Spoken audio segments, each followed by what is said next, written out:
Hazırladığımız işin adı lent lampa və mühərrikin ardıcıl birləşməsi. Materialın köməyi ilə fərli hərəkətə gətirilir. Bunu əl generatoru ilə əvəz edə bilərik. Mühərrik və led lampanın paralel birləşməsi. Hərəkətə gətirən mühərriki.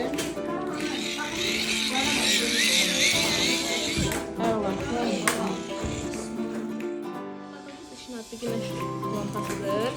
Güneş ışığı sensorları işləyir də bu ışıqlanır. Sensor günəş şüasını enerjiyə çevirir və işıq yanıb sönür. Və burada belə etdiyində işıq sönür, çəkdiyində isə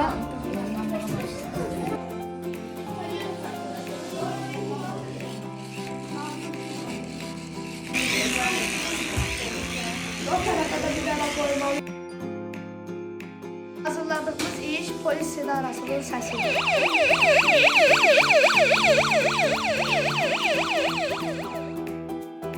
Led lampalar.